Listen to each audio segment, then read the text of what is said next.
programa de análisis en donde escuchamos las distintas voces que forman el quehacer político, conducido por Jerónimo Flores en una mesa de discusión con expertos. Hola, ¿qué tal? Buenas tardes. Qué gusto poder saludarlos a todos ustedes y como siempre le damos la mejor de las bienvenidas a su programa de Ecos de la 4T.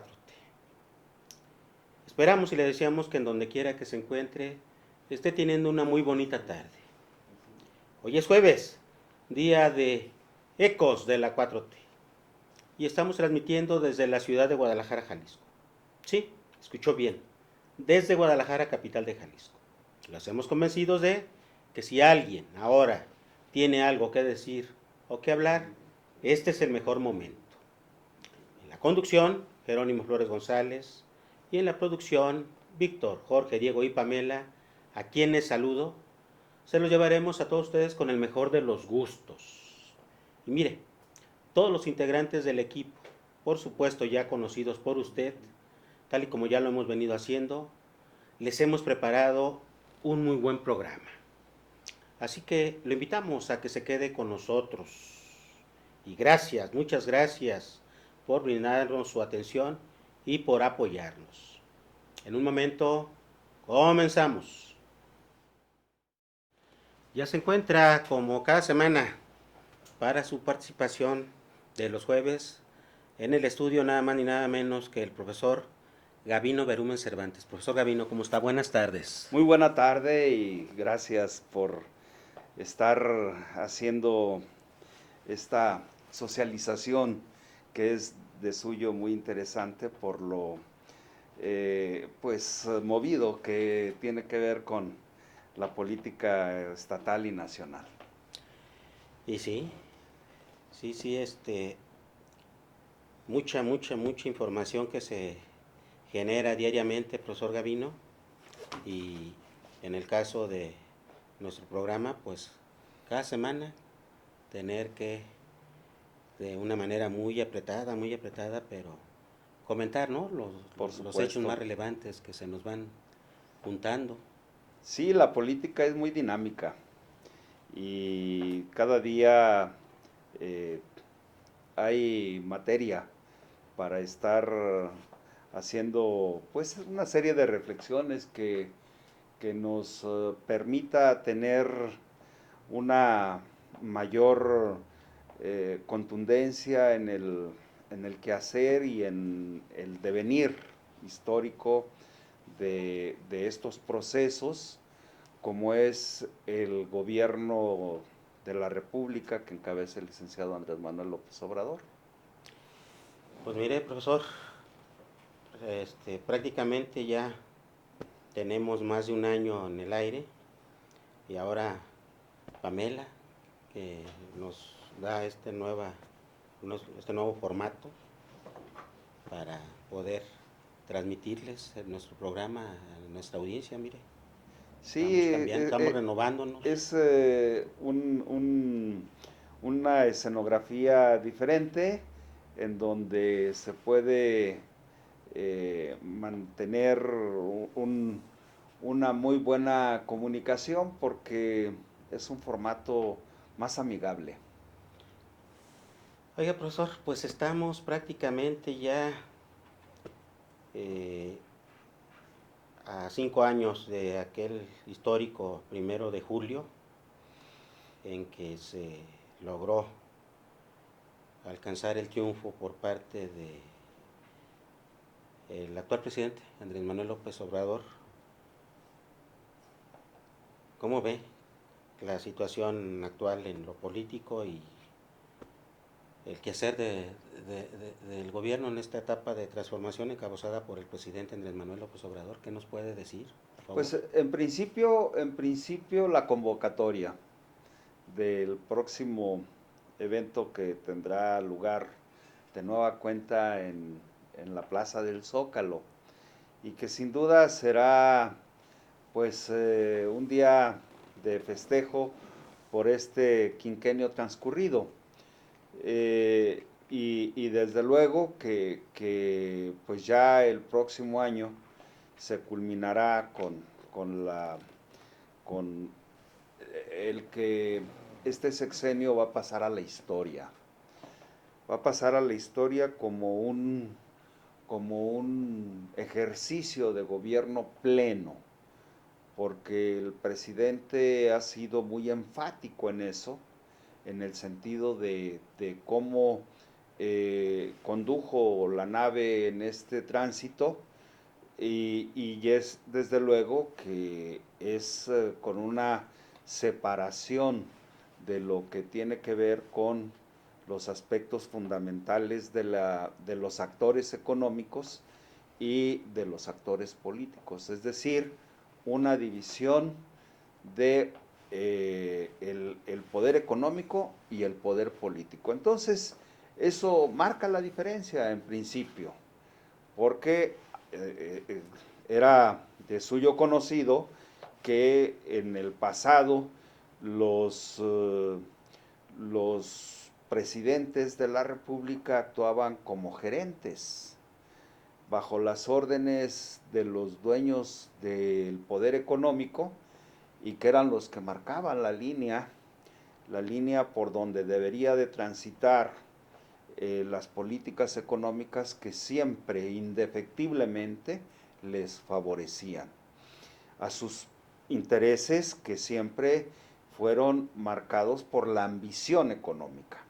Entonces, en ese sentido, nosotros tenemos que ver que hoy día este régimen, sí, efectivamente, fue un cambio de régimen, y lo hizo para que las estructuras de este andamiaje social, político y económico pudieran tener una posibilidad de marcar la diferencia con los varones del dinero. Entonces, en ese sentido, creo que el saldo que lleva hasta el momento es positivo, sobre todo porque lo vemos desde el punto de vista en donde hay indicadores que así lo significan.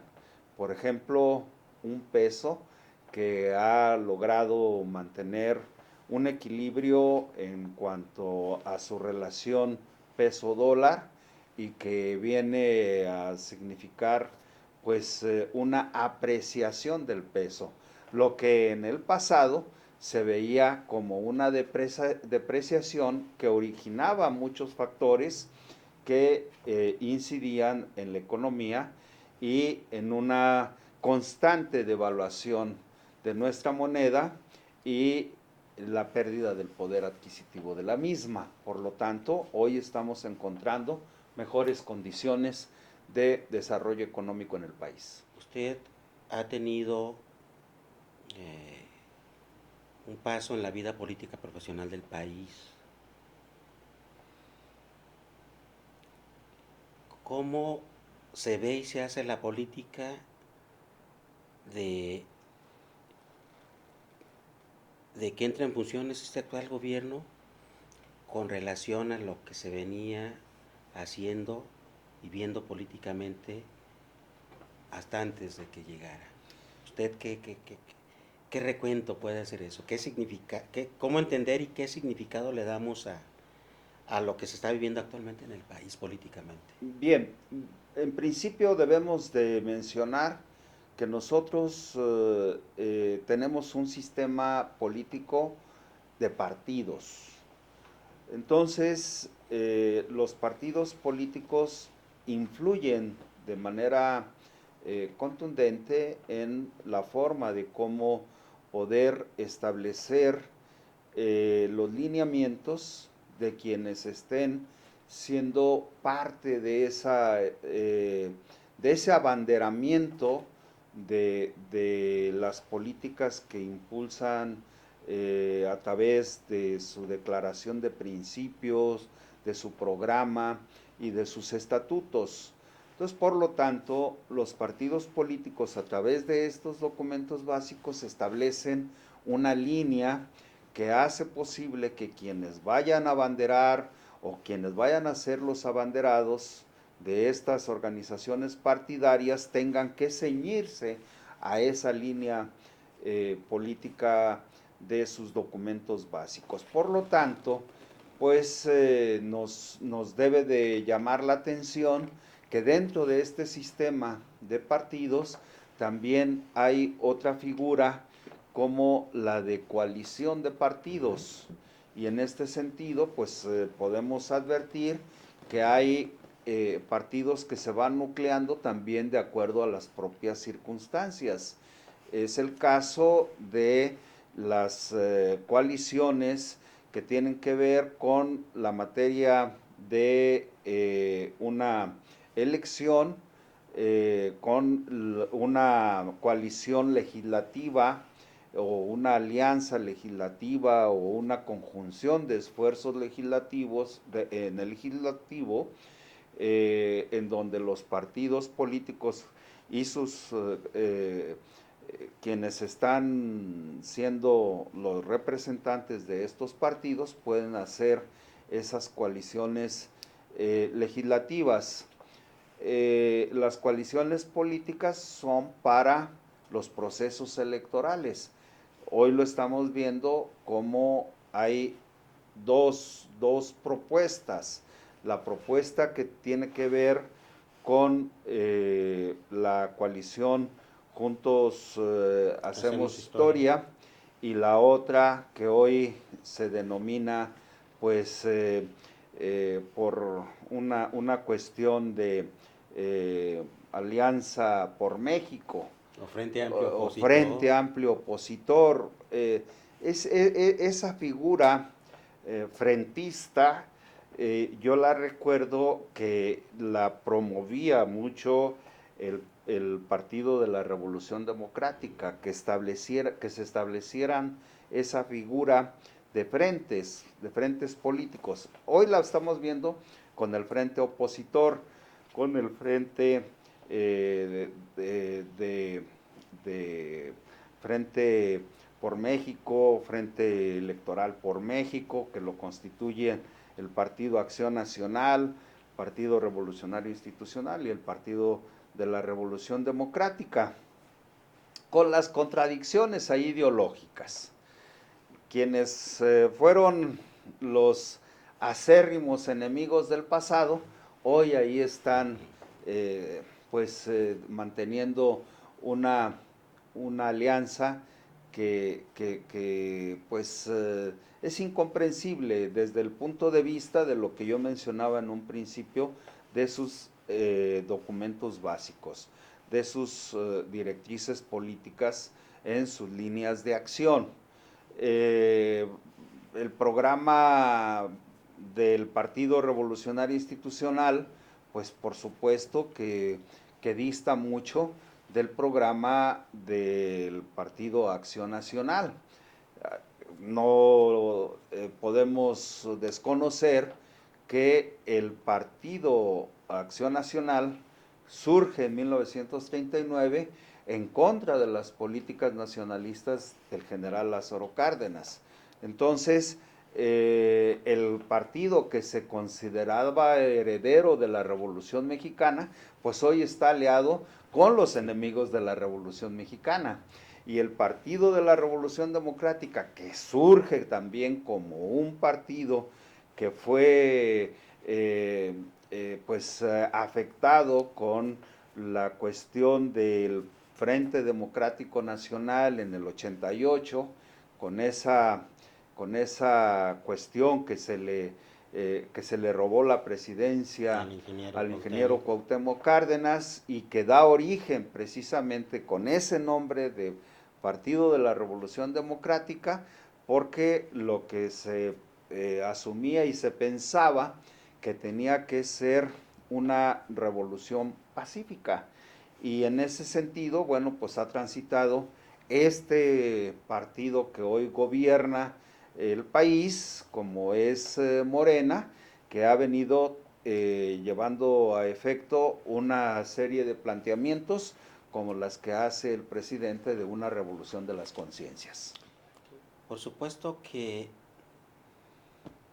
a juzgar pues por todo lo que se venía presentando en el país, políticamente hablando, hasta la llegada de este actual gobierno y la implementación de lo que se da a llamar como la cuarta transformación.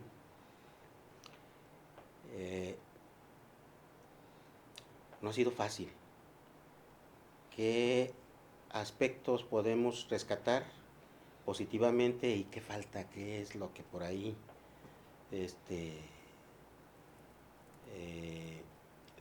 le ha venido pues representando mayor problema a este actual gobierno? Sí, hay algo que también no podemos soslayar.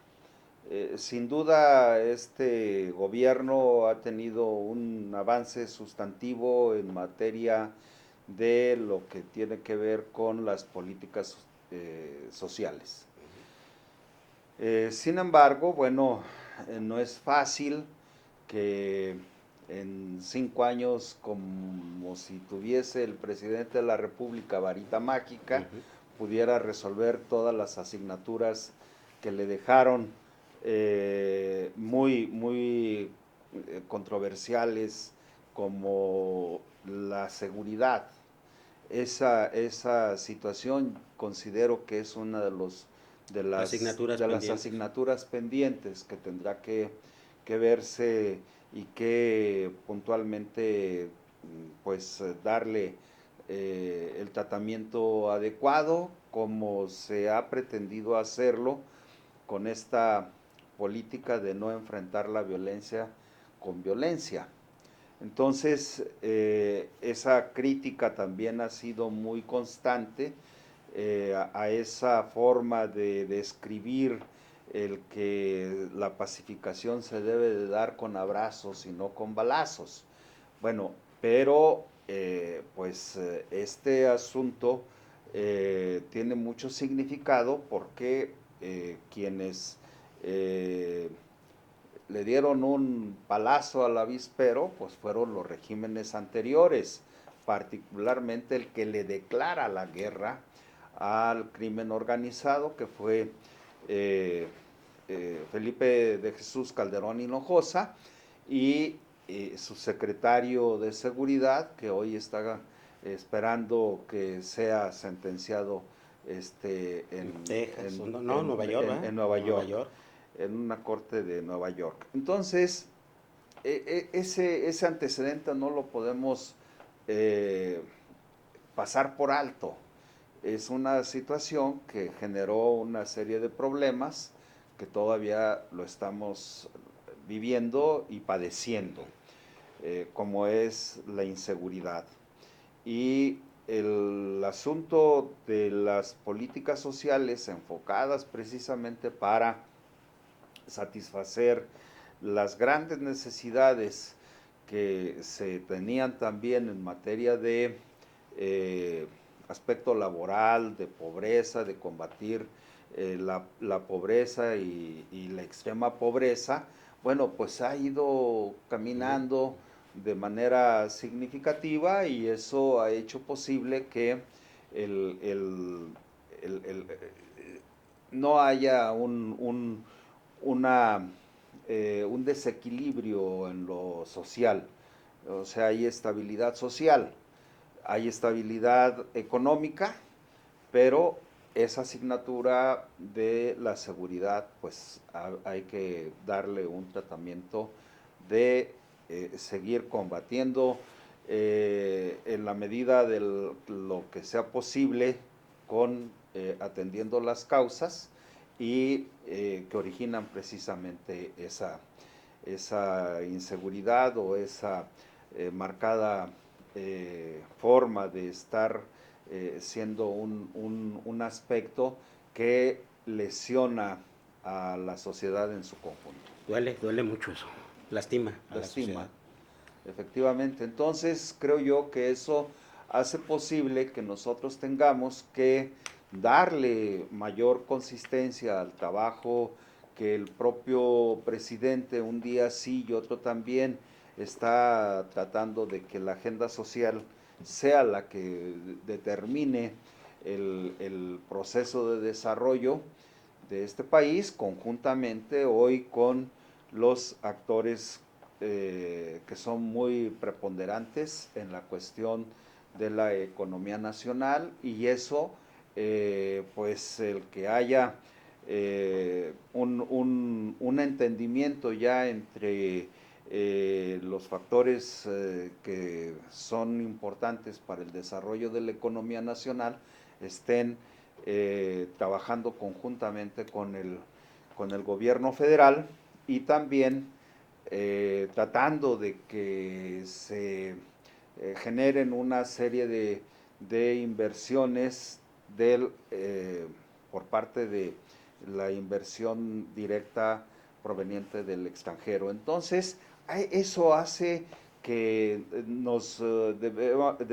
estemos más motivados y podamos decir que va en el camino correcto, a tal grado de que el presidente de la República sigue manteniendo un nivel de aceptación muy importante, que ronda entre el 65 y el 70% de aceptación, y hay quienes dicen que tiene hasta un 80%, que 8 de cada 10 mexicanos aprueban la gestión del propio presidente, y eso pues no les gusta a los opositores, a ese frente amplio opositor no les gusta, porque pues están viendo que el presidente va derecho y no se quita. Oiga, profesor Gavino, pues está abierta a toda la población una invitación que hace el presidente Andrés Manuel López Obrador para reunirse en una de las plazas más importantes, si no es que la plaza más importante del país, como es el Zócalo, ahora para el próximo 1 de julio, Sí. precisamente con motivo de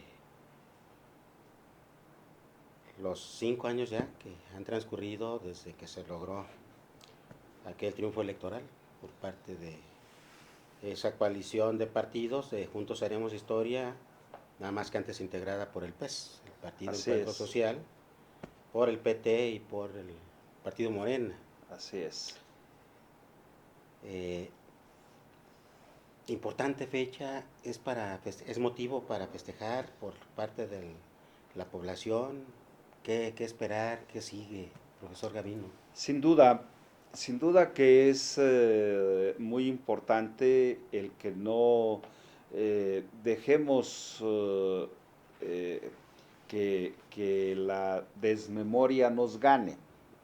Nosotros debemos de seguir manteniendo en el inconsciente colectivo el que esa fecha debe de ser conmemorativa, porque se logra una transición democrática, pacífica, y que está manteniendo ese ideario de una revolución que tiene que ver con ese concepto de lo pacífico, de la no violencia. Humanista.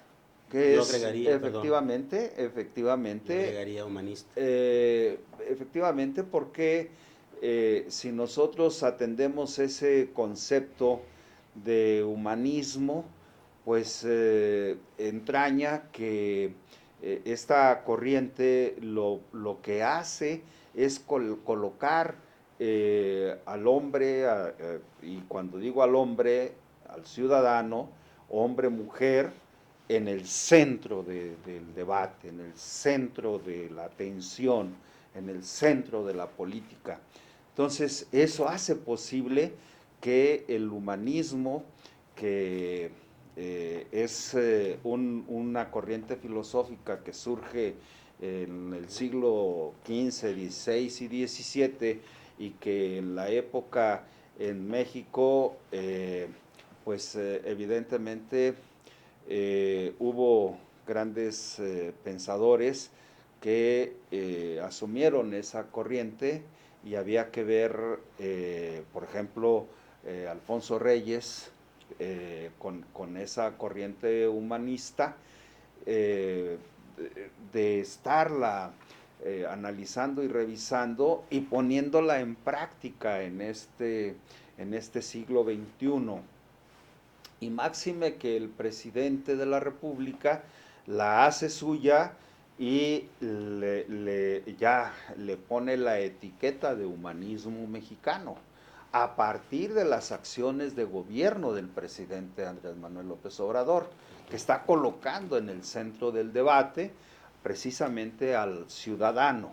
Y eso hace posible que se le dé todavía mayor énfasis para satisfacer las necesidades de esta sociedad y que pueda tener una trascendencia importante para lograr que los cambios se den a partir de que no haya ningún brote de violencia, sino que se debe de también atender lo racional de la sociedad, la inteligencia de la sociedad, la forma de cómo la sociedad debe de satisfacer sus asuntos que hagan que esta sociedad sea cada vez más dinámica, cada vez más propositiva y que pueda en un momento determinado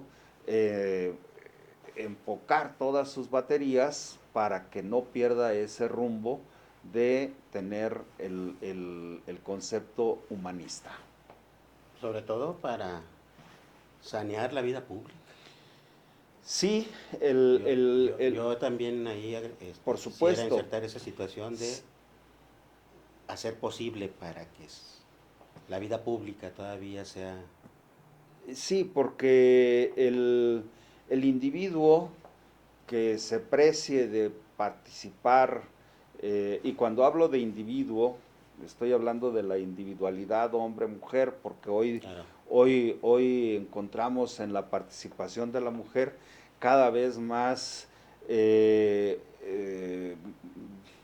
la forma de cómo pueden en un momento dado hacer las tareas que anteriormente estaban como una tarea exclusiva para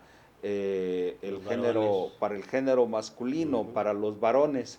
Hoy la participación en lo profesional de la mujer es cada vez más determinante porque están mostrando sus capacidades, sus saberes, sus habilidades, sus competencias, y esto las está ubicando en un contexto que tiene que ver con lo político, con lo profesional, con lo académico, con todos los órdenes del desarrollo de la sociedad. Entonces, yo considero que es muy importante el hecho de que se vea cada vez más la política y la vida pública con una participación muy firme y decidida de la mujer.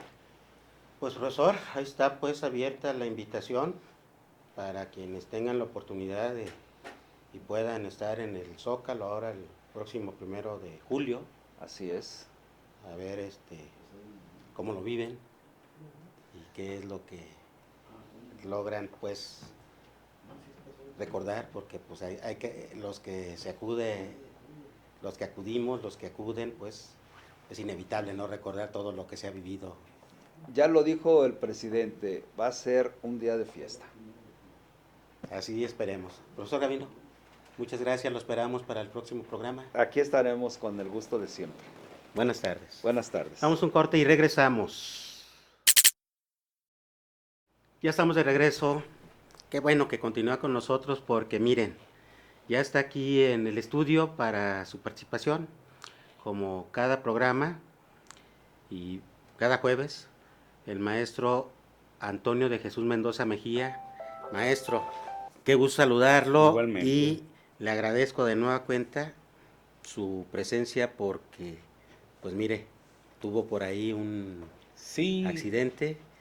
Sí. Anda con un problema de fractura y eso lo había impedido estar desafortunadamente faltando al programa, Sí, Pero sí, ahora sí. que ya está de nueva cuenta de regreso, pues quiero agradecerle y por supuesto también desearle que pronto ya se recupere para que de nueva cuenta ya, activarse, No, y activarse. comentarle también para poner en alerta a nuestro público que nos ve precisamente con mucha lealtad, Ujú. sobre todo que caminen con mucho cuidado por esos volardos que ha precisamente construido el Ayuntamiento de Guadalajara y que a final de cuentas genera esto, lesiones. No están cuidados, no se encuentran supervisados y solamente se ve el interés precisamente de un negocio entre particulares y el ayuntamiento. Le comento la experiencia porque yo me lesioné precisamente en el centro histórico. Ujú. Y ese centro histórico, por su historia, es parte importante de un convivio ciudadano, donde usted tiene que caminar precisamente con toda la libertad, pero también con toda la seguridad. Sí. Y si un volardo está mal hecho y que se encuentre precisamente en los cruces de las calles o en los bordos de las banquetas, hablo de mal hechos, por ejemplo, porque yo donde me caigo, Ujú. Pavo y Juárez, centro histórico de Guadalajara, estaba el piso exageradamente resbaloso. No llovía, pero la obra pública hizo que ese piso estuviera tan liso que ni el mejor calzado podía precisamente frenar en esas circunstancias. Y desgraciadamente me tocó a mí ser víctima precisamente de una situación que no se la deseo a nadie. Porque bien, yo preguntaba también con los jóvenes que hacen de su actividad los estacionamientos y dan el pase hacia los vehículos y dicen precisamente que esa calle se ha convertido en un peligro en Guadalajara. Esa de Juárez y Pavo. Pavo, mencionaban ellos, cálculos de ellos, entre 15 y 20 personas se lesionan. Pero el problema no es Toño Mendoza, el problema son los que tienen discapacidad visual, que Ujú. van caminando con su bastón y muy seguido tropiezan. ¿Por qué? Porque no están calculados precisamente y diseñados para protección de la gente precisamente con problemas de visión o de vista, perdón. Entonces eso es un paréntesis que lo comento porque la ciudadanía tiene que tener cuenta de que esta situación precisamente puede generar más víctimas y a lo mejor posiblemente hasta muertes. No, pero es muy interesante, maestro Mendoza, porque, pues en realidad, ¿cuál es la justificación? Porque de la noche a la mañana, nosotros aquí de Guadalajara, pues simplemente empezamos a ver ese tipo de De postes postes chaparritos, chaparritos y yo todavía no logro entenderle por qué, pues, porque pues al final de cuentas, este, pues, muchos años viviendo aquí por la ciudad, maestro, y pues antes no los existía, antes no los había y yo no entiendo por qué ahora, cuál es el motivo, cuál es la justificación, pues porque además no dan belleza a Guadalajara, son obstáculos para el caminante. son que Puedo, barreras de protección, maestro, ¿cuál no será sé qué su, será, su sentido? posiblemente para que no se suban las motocicletas, pero se suben de todos modos. Posiblemente para que no se suban las bicicletas, pero también se suben. O Ah, sí, posiblemente para que no se suben los patines motorizados, pero también se suben. Y hay que querer. entonces uno como caminante de suela y zapato tiene que cuidarse de motos y ahora de Y volardos, ciclistas. de ciclistas y sobre todo pues de pisos mal hechos. Oiga, maestro, pues, ¿cuál es en este caso particular su sentir y que hay que hacerle aparte de un reclamo a las autoridades municipales? O sea, no es por estar aquí yo metiendo, Yo creo que pero qué es lo que ahí? es importante quien llegue al poder, desde un presidente municipal un presidente de la República, un gobernador, gobierne para todos y no haga del gobierno precisamente un lujo personal. Hablo de un lujo personal porque al final de cuentas, pues el presupuesto se les va precisamente en comidas, en gasolinas y sobre todo en vivir con un lujo enorme. Yo creo que hay que dar servicios y servicios de calidad. Y los ayuntamientos, todos los ayuntamientos, los más de 2000 que tenemos en la República, tienen que servir al ciudadano. El ayuntamiento es precisamente la primera comunicación que tenemos los ciudadanos con la autoridad. En el ayuntamiento nosotros tenemos también nuestra primera escuela, porque precisamente los ayuntamientos ceden terrenos para la construcción de educación. Sí. Llámese básica y llámese universidades. Los ayuntamientos son factores importantes para motivar dentro de una conciencia cívica, dentro de un ordenamiento, ojo, territorial, dentro de un proceso de conservar precisamente la naturaleza y no desviar recursos como se están desviando actualmente. Como en los volardos, por ejemplo, yo no encuentro una justificación. Cuando hay problemas en Guadalajara, y usted y yo lo vivimos porque vivimos en Guadalajara, de seguridad. Serios, muy serios. Muy serios. Hay problemas de aseo público.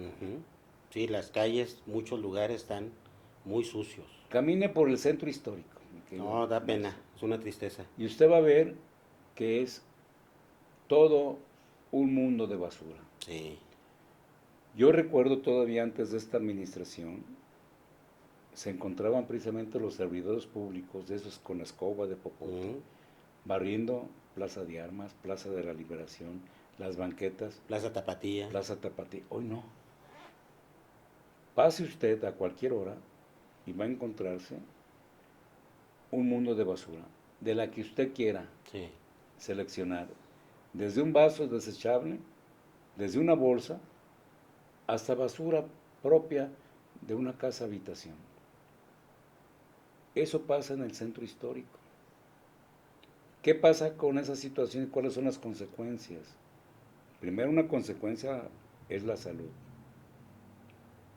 porque la limpieza es un factor determinante para conservar la salud. Y segundo, este desorden social hace precisamente que las esquinas se conviertan en los basureros de la ciudad. Hay un conflicto entre los aseadores de la calle, de los recolectores de basura, de los camiones de la basura. Y es un conflicto serio que lleva desde esta administración. Hablo de Guadalajara, posiblemente sea también lo mismo en Tlaquepaque que en Tonalá, pero me interesa Guadalajara porque es el lugar donde yo habito.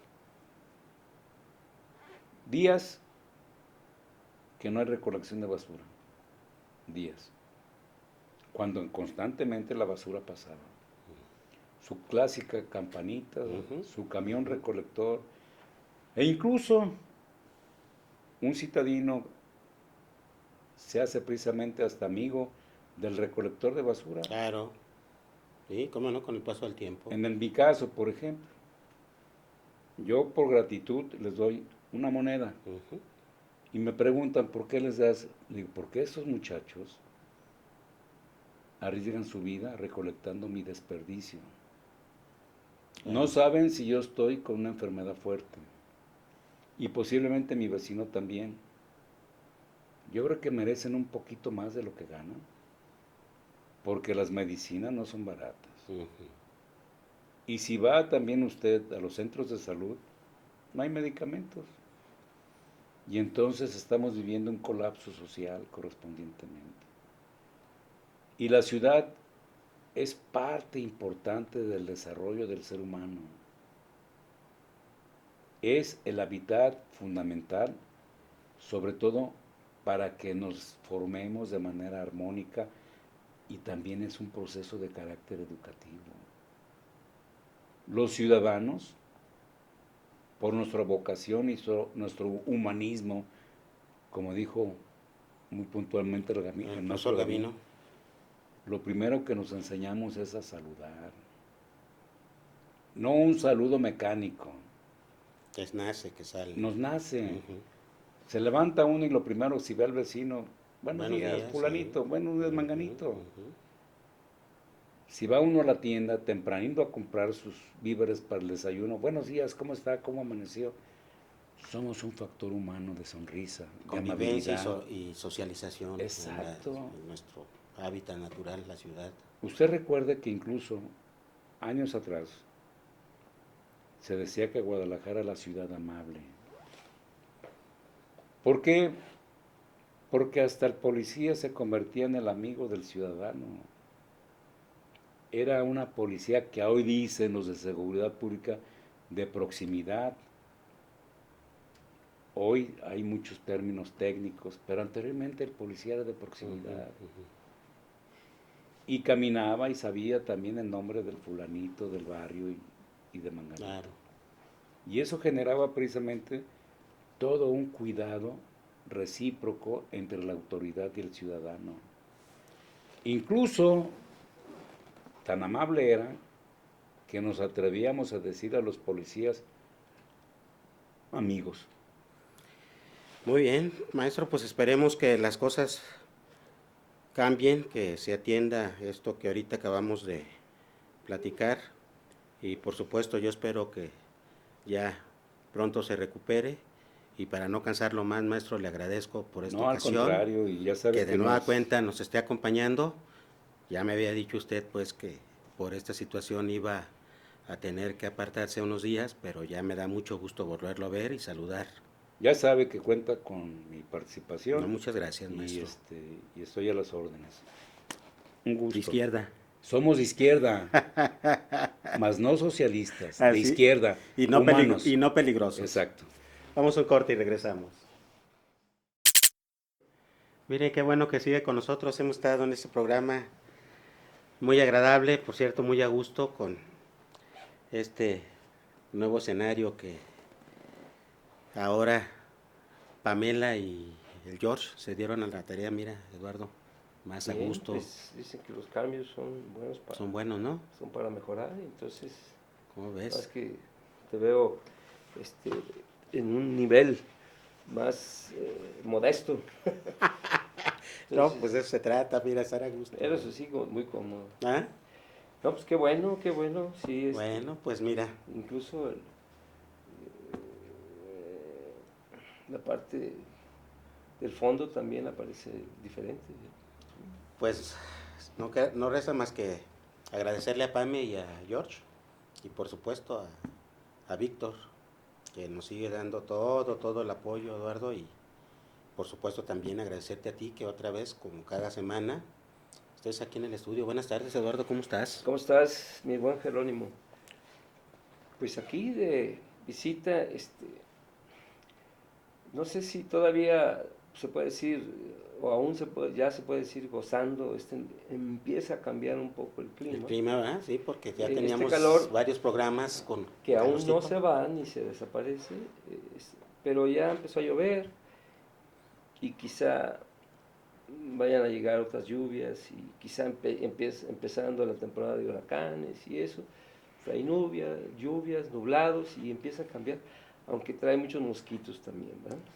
Y también el estado de ánimo y el sentido del humor. Pame, mira, ya lo que nos hizo, y ahora la veo también muy Pues muy esperemos contenta. que sí. El lado amable del programa, que es Pame, mira. Perfecto. También por el clima, hace ratito me decía que ya está dejándose de lado un poquito el calor, y bueno, pues qué bueno, ¿no, Eduardo? Claro. ¿De qué nos hablas hoy, Eduardo? Pues escuchaba al maestro Mendoza, Ujú. cómo tuvo él un pequeño problema, un accidente en una calle de aquí de la ciudad.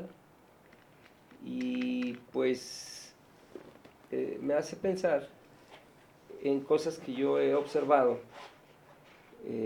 sobre el diseño de la ciudad, sobre el diseño de las calles, el cambio de las calles y banquetas, la semaforización, señalización de todo tipo de avisos, ¿verdad?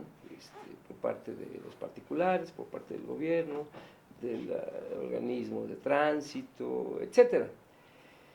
Entonces, yo sí creo que, no sé si en otras ciudades suceda, pero la ciudad de Guadalajara tiene sus riesgos. Es una ciudad que no podríamos decirle segura. Hace rato el maestro Mendoza mencionaba su accidente, pero también se refirió a los débiles visuales. Yo podría agregar los ciegos, la gente que tiene que andar en silla de ruedas, la gente que tiene que muletas, andadera, o los ancianos, o la gente de la tercera edad, o la gente, simplemente la gente que trae menores, ¿verdad? Menores que transita con ellos en la calle y que pues enfrentan ellos, como todo mundo enfrentamos, ciertos riesgos, ¿no? Cotidianos y en todas partes. Hay zonas más conflictivas, hay zonas más peligrosas, riesgosas,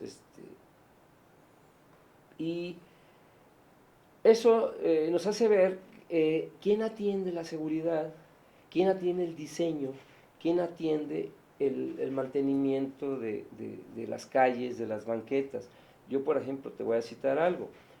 Más allá de la zona del centro histórico que se menciona, pues puedes encontrar en la mayoría de las colonias que las banquetas de la ciudad, de nuestra ciudad de Guadalajara, la cual yo transito desde hace muchos años, diariamente, me doy cuenta cómo, por ejemplo, en la colonia donde yo vivo, vas transitando por una banqueta y hay desniveles en todas las calles, porque cada vecino, cada propietario hizo su propia rampa para guardar vehículos, pone su propio piso, etcétera. Me acuerdo cómo había anteriormente en toda la ciudad, quizá por el tamaño, quizá por las políticas que se usaron,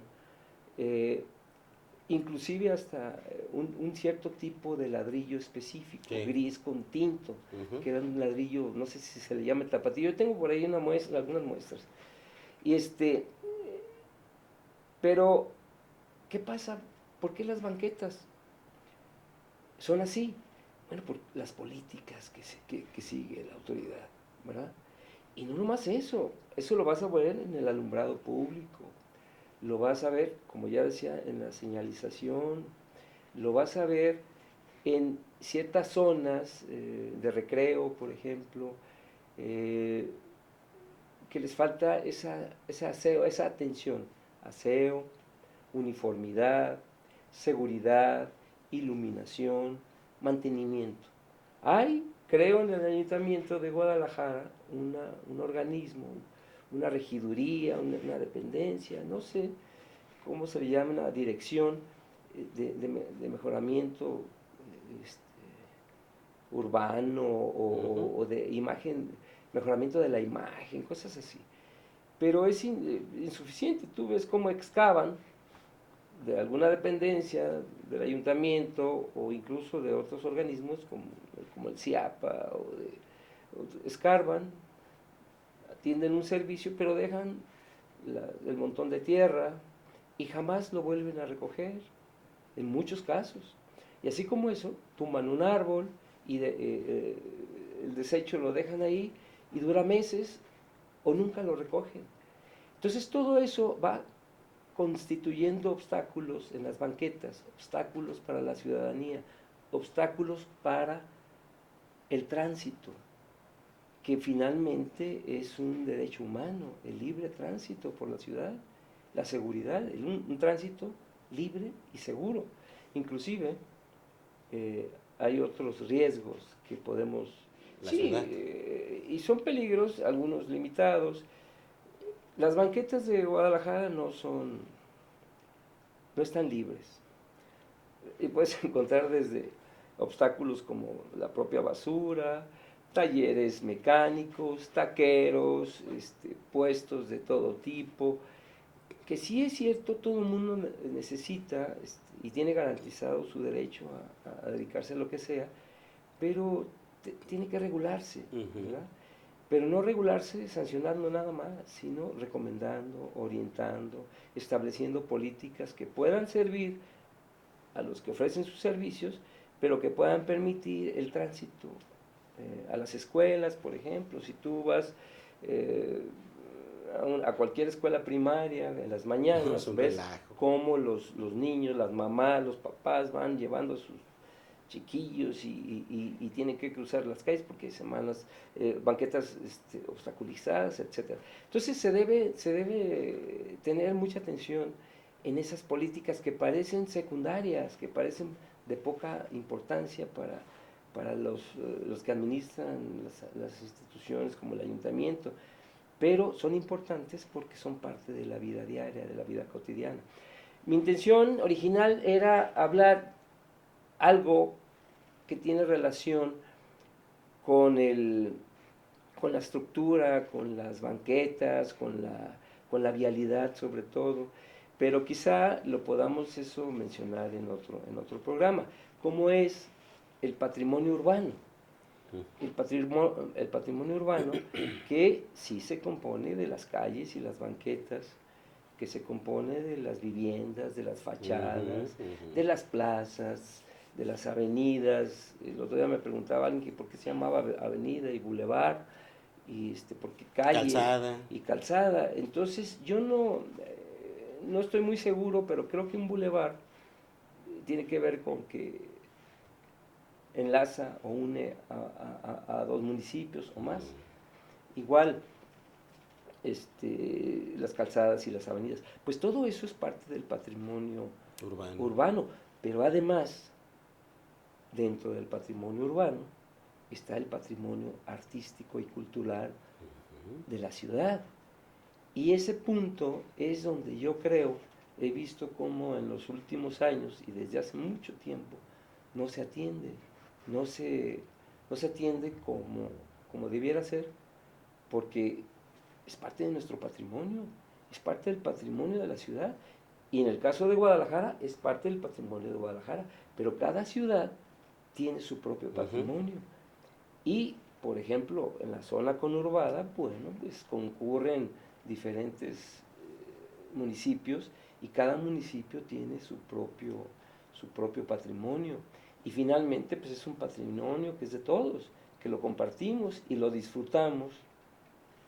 Y quizá en otro momento haya oportunidad de puntualizar algunos temas respecto a los monumentos, por ejemplo, a los murales que existen en Guadalajara, a los edificios icónicos o tradicionales o que conforman parte del patrimonio, a los diferentes plazas, a los pocos kioscos que aún todavía subsisten.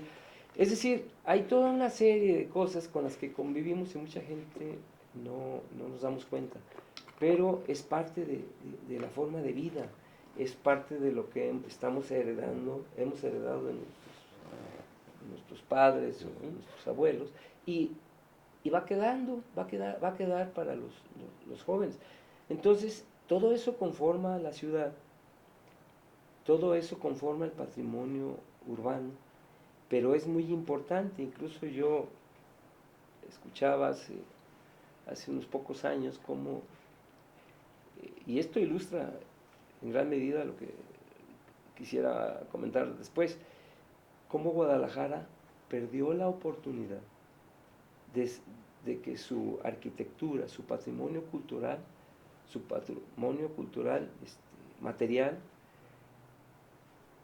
pudiera ingresar al patrimonio cultural de la humanidad, como otras ciudades sí han tenido esa oportunidad.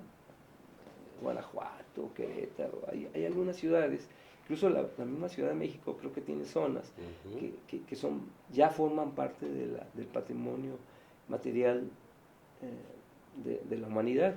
Y Guadalajara, por la pérdida por el descuido, por esos intereses que muchas veces pues, tienen un origen político, comercial, y la ignorancia de las autoridades que no han sabido cuidar, proteger ese haber arquitectónico, cultural. Todavía, afortunadamente, existen todavía algunos restos y algunas colonias, algunas fincas valiosas, muy valiosas o tradicionales, y algunos edificios que todavía más allá de su fachada tienen un valor artístico, un valor cultural, un valor histórico, y que le dan validez aportan al valor que tiene la ciudad como ciudad, ¿verdad? Fíjate, Eduardo, bien interesante lo que comentabas al inicio, de que las autoridades deberían de poner atención, aunque parecieran cosas menores, pero sí, es de llamar la atención porque en más de alguna conferencia de parte del presidente ha dado a conocer opiniones en encuesta de que los problemas que más a veces son señalados por la ciudadanía son los baches. Los mismos baches, fíjate. Uno pensaría que la economía les interesa, pero ha resultado que los baches mismos en las encuestas a los ciudadanos de las ciudades dicen que es uno de los problemas. Son problemas inmediatos que están junto a la ciudadanía. Inmediatos, sales de tu casa y te encuentras con esa situación. Muy bien, Eduardo, pues vamos a continuar. Te invito por favor al siguiente programa que nos acompañes como lo haces cada semana con tu participación semanal, porque por hoy, por razones de tiempo, vamos a la parte final del programa. Eduardo, muchas gracias. Pues gracias a ti por veremos el próximo. Por el recibimiento, y aquí estamos a la orden. Muchas gracias también a Pamé y a George. Por esta ocasión nos despedimos de ustedes. Gracias por sintonizar un programa más de Ecos de la 4T. Transmitimos desde Guadalajara, Jalisco. Hasta la próxima.